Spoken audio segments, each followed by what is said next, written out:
Hi everyone, this is Fani Parchuri. Welcome all to my channel. The topics which are going to discuss in this video are quite attached to our day-to-day life. Why to delay further? Let's get into the video. What defines rich? So everyone has their own narrative to define rich or a richness. In my perspective, one who meets the minimum requirements of a human being like food, bed and house in good condition. Second one, if one can provide good education to the kids and one can provide a security to the family members, this security can be interpreted in a such a way family members are being protected with health insurance, and you yourself being protected with a term policy in case of any disaster happen to your personal life, or in case something really worst happen to you, then the family will have a backup to mitigate their commitments to have a sustainable life, and one can have a proper emergency fund to handle any unexpected situations, and who has the ability and who has an alternate channels for income. If anyone who honors all these points, from my standpoint, that person is a rich. But of course there are so many points in our day-to-day life which requires some sort of vigilance to make it more accurate and let us to save our money to become rich and richer. In that way, instead of making a statement called how to become a rich, I would prefer to call it as how to become a self-sufficient. So no need to be parasite in case of any emergency, no need to be parasite in case of you need to purchase a asset, no need to become a parasite on other people to get some money or to get some help. I'm talking about help from a money standpoint. My first point is, what is a proportion of a food that you are having outside and that you are having at home? Assume I am working professional and every day am I carrying a lunch box for my lunch, or am I going to the food court in the office or the office premises where I am working? So I just want to evaluate what is the ratio, how much money I am spending if I am eating outside for the same lunch, and what is the amount for the lunch if I take a lunch box from home. This is, I can say, it is kind of a middle class trap, I should say. Everyone looks awesome because everyone wants to have a better life. Everyone wants to wear a better dress. Everyone wants to have a better a vehicle for a traveling. Everyone wants to have a better mobile phone. I agree. But the better word, you are comparing with someone else. And with that impulsive comparison, you are taking one impulsive decision, which will indirectly hamper your income levels, which will indirectly erode your hard earned money. For a simple example, I am using one mobile phone. Maybe the cost is 20,000 rupees. Just because someone else is using an iPhone or advanced version of a Samsung phone or a Vivo or anything which is available in the market, I tend to buy on zero cost EMI, which is kind of a tempting factor in the market right now. Well, if I sit back and understand what exactly the difference it makes in my day-to-day life.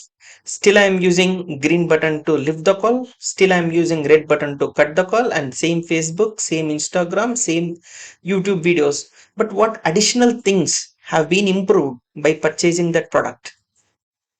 Still many people will not get an answer for this. This is called an impulsive buying. The result of impulsive buying you will get to know once the product which you purchased will be used for nothing. Maybe that value of that asset gets depreciated quite early. Another thing which I observed, emotional attachment to the object instead of a human being. I have seen a post I observed many times for a car treatment like a my another son, another member in the family is absolutely correct. That is a part of our family. But what is its importance when it comes to managing the finance? Being more emotional attached to the object will increase the number of services, maintenance cost, which will indirectly put a burden on my regular income, which will consume money from my hard-earned money. And before buying a product, before being attached to the product, before taking an impulsive decision, it is always better to understand what is a need or a purpose of the object. Does it make really a big difference if I purchase that product? Then that would really make a big difference in our day-to-day life. Now, this part, especially digital payments, of course, you no need to carry cash. The burden of maintaining cash and the balances and the ledger is reduced. Totally accepted. But for a 1 month, if you start paying your expenses through cash, understand your behavior, and for another month, pay all your expenses through digital mode like phone pay, google pay, or whatsoever, paytm, or whatsoever the digital mode, then understand your behavior and the discipline towards the money. Whenever you start paying money, whenever you start paying your expenses through cash, you start count, you start evaluating how much time I have to work to earn this money, how much money I am spending. Oh my god, only 50 rupees left in my pocket, or 100 rupees left in my pocket. The kind of sense you will get towards the money, I should say, it's kind of, you get more respect to the money, but that you will lose in digital payments.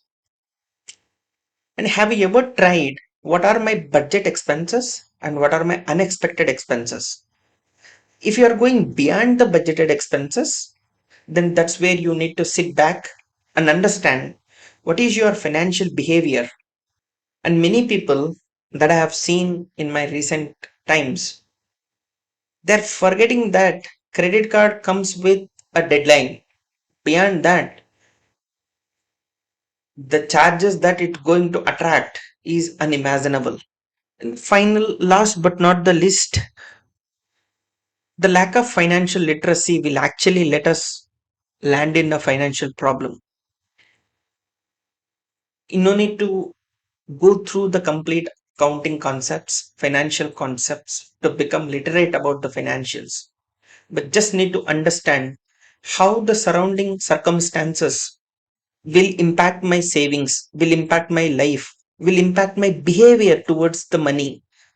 The first and foremost thing is how inflation eats our money. Whenever I see a people, when I have made a deposit in the bank or a post office and I did a fixed deposit for 5 years, very much appreciated. But have you ever thought of inflation? The 5 lakhs today is not 5 lakhs after 5 years. The value has been depreciated and it's quite proportional to the inflation rate what you are facing right now. And another key point is, especially in my circle where I have seen lack of knowledge over the emergency fund. Emergency fund doesn't mean that you have to go and keep some funds in equity funds or a liquid funds or a post office savings account or any other place where you can go and draw the money whenever you want. Beyond that, the importance is it will drag you into debt. The sudden medical expenses, the sudden unexpected health issues, job loss, business loss, anything, it has a ripple effect in financials. 1 month, 2 months, 3 months. If you, based on your nature of the expenses, based on nature of your lifestyle, you try to keep the sufficient money to cater your monthly mandatory expenses. Is called the emergency fund. The lack of it will certainly drag you into a debt trap. And last but not the least, of course, this might a quite common sentence where you heard from many financial educational courses, health insurance and term insurance. Based on the age, based on your health condition, you can opt for an health insurance. But term insurance is something which honors your unexpected situations in life, a sudden death. The family will get a certain amount of money to lead their rest of the life. Probably all the topics may or may not relevant to everyone, but sitting back and understanding them deeply and applying to your day-to-day life will certainly have a drastic impact on your behavior towards the money. Needless to say, this is just an educational video from my personal experience. Before you take any decision, I request you to do your own research. Thanks for watching my video. Have a great day ahead.